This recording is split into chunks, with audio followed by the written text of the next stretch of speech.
선생님, 그러면 서울대를 정시로 쓰려면 내신 몇부터 위험한가요? 라고 물으신다면 개별적으로 판단해 보셔야 돼요.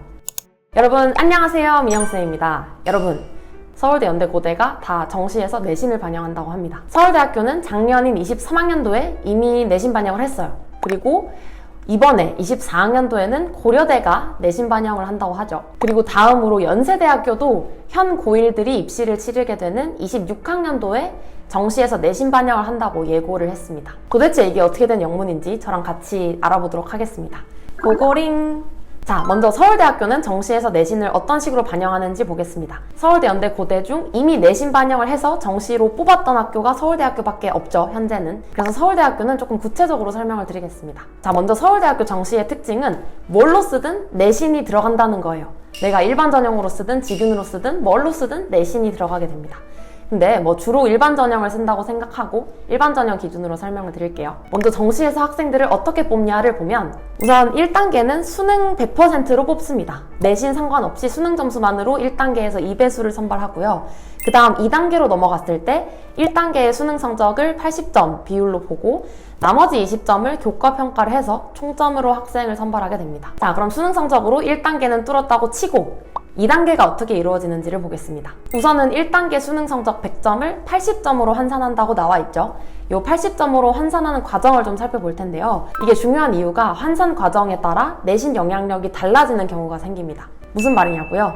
자료를 보면 조금 특이한 게 성적이 환산되는 방법이 두 가지입니다. 분류하는 기준은 그 1단계를 통과한 2배수의 학생들 중 가장 높은 학생과 가장 낮은 학생의 점수 차이입니다. 1번 케이스는 최고, 최저의 점수 차가 20점 이상일 경우, 즉 1단계를 통과한 학생들의 점수 격차가 굉장히 크게 벌어져 있는 경우, 그게 1번이고요. 그 다음 2번은 지원자 최고점과 최저점 격차가 20점 미만일 경우입니다.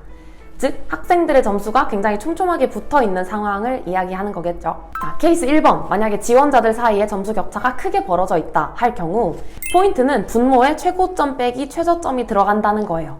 수능의 영향력이 줄어들게 되는 거죠. 자, 여기서 포인트는 최고점에서 최저점을 뺀 차이가 커질수록 분모가 커집니다. 특정 A 학생 기준으로 분자는 고정인데 분모가 커지게 되는 거죠. 그러면 실제 수능 점수의 격차보다 환산식상 수능 격차가 저평가되게 돼서 바꿔 말하면 내신 영향력이 높아지게 됩니다.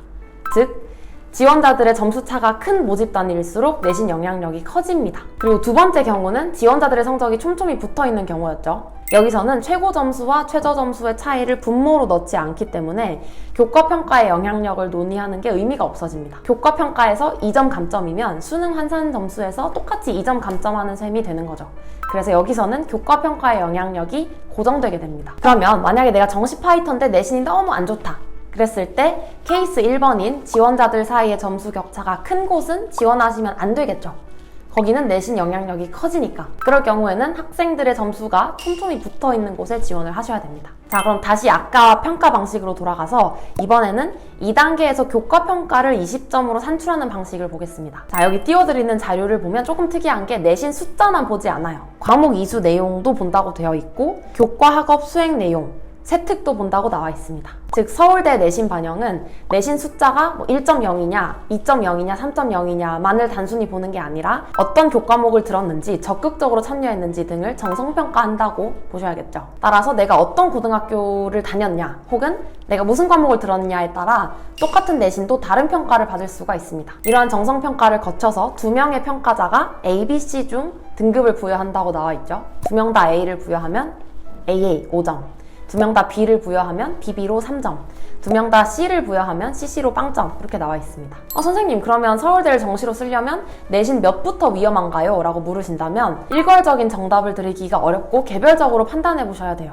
왜냐면 내가 일반고냐, 광역자사고냐, 전국자사고냐, 외고냐에 따라서도 부여되는 등급이 다를 수 있기 때문입니다. 실제로 작년에 서울대를 정시로 합격했던 친구들 중 아마 전사고 친구들은 내신 4 혹은 그것보다 안 좋았던 친구들도 꽤 있었을 거예요. 근데 일반고 내신 4면 좋은 평가를 받기가 어려웠겠죠? 자, 그래서 환산 방식은 알겠는데 여러분 뭐가 제일 궁금하시죠?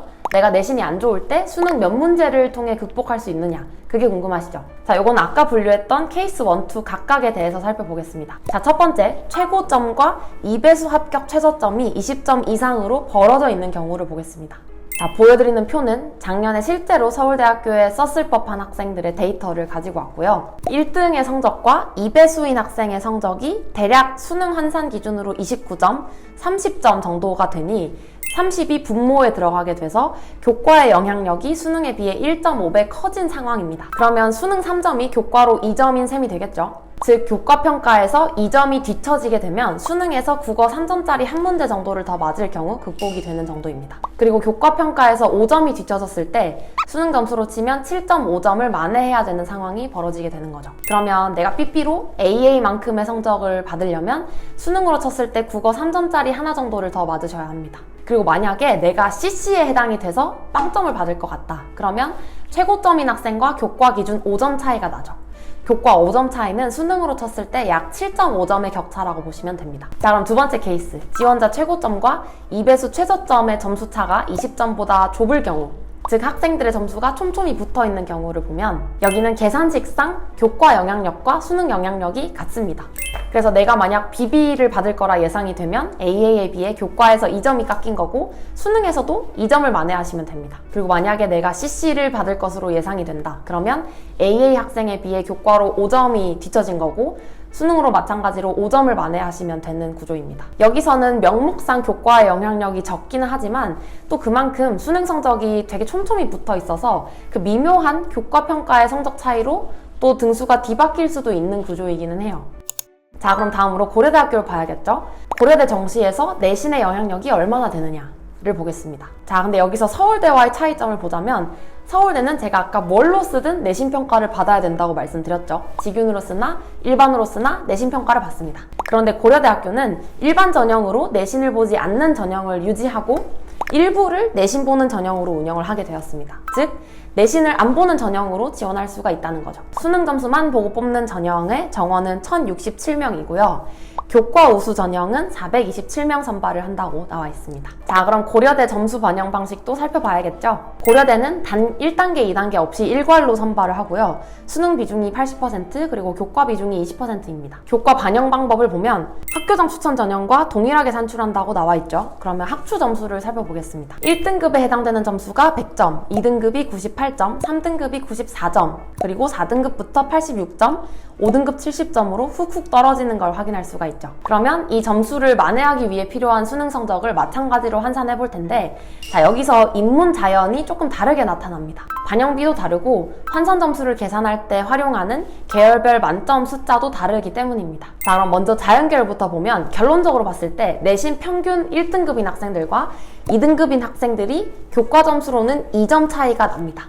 그러면 이 2점을 만회하기 위해서 필요한 수능 점수는 국어로 쳤을 때 1에서 2점 사이, 그러니까 1점으로는 좀 부족하고 2점으로는 조금 남아요. 그리고 수학으로 쳤을 때 마찬가지로 1점에서 2점 사이입니다. 그러면 내신 2등급인 학생들과 3등급인 학생들의 차이는 교과 점수 차로는 4점이고요. 수능 국어로 봤을 때 3에서 4점, 수능 수학으로 봤을 때 2에서 3점을 뒤집으시면 됩니다. 그리고 3등급 학생들과 4등급 학생들의 차이를 보면 교과 점수 차가 8점으로 벌어지고 수능 국어로 쳤을 때 6점에서 7점, 수능 수학으로 봤을 때 5에서 6점을 뒤집으셔야 합니다. 그래서 여기서 포인트는 내신 4등급부터는 쓰기가 쉽진 않을 것 같아요. 왜냐하면 수학으로 봤을 때 5에서 6점을 뒤집어야 되는데 이게 표준 점수 기준이고 원점수 기준으로는 거의 7, 8점을 뒤집어야 합니다. 너무 크죠?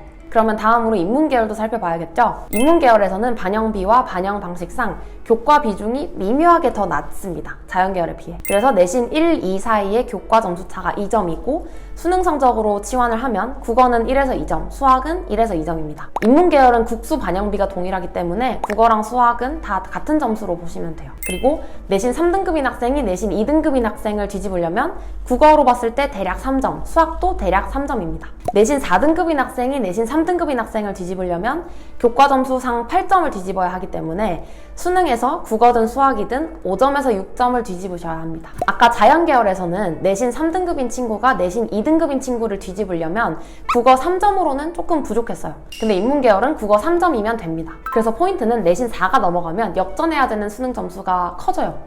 그래서 아마 교과 우수자 전형으로 지원하실 일이 없지 않을까 하는 생각이 듭니다. 그리고 마지막으로 연세대학교. 연세대학교는 현재 고1들이 입시를 치르는 2026학년도부터 정시에서 내신 반영을 한다고 예고를 했죠. 2026 사전 예고 안내를 보면 정시 모집에서 학교생활기록부, 교과이수랑 출결 등을 평가한다고 나와 있고 적용 대상 및 방법은 차후 공지한다고 나와 있습니다. 그래서 구체적인 내용은 내년 계획안을 봐야겠습니다만 아마 내신 숫자라고 한정 짓지 않고 교과 이수라는 워딩을 쓴 걸로 보아 서울대랑 비슷하게 정성평가를 하지 않을까 하는 생각이 들기는 하네요. 자, 여기까지 정시에 내신을 반영하는 학교들의 소식을 좀 봤고요. 물론 정시는 수능만 보고 뽑는 학교가 절대 다수입니다. 그래서 정시 파이터가 무조건 내신을 해야 된다라는 흐름으로 보기는 조금 무리가 있지만 아무래도 서울대나 연대나 고대를 목표로 하는 정시 파이터일 경우에 내신을 버리기가 좀 어려워졌죠. 영상을 보시는 분들은 이 점을 참고해서 전략을 세워보시길 바랍니다. 자, 오늘은 여기까지고요. 저희는 다음 영상에서 만날게요. 안녕!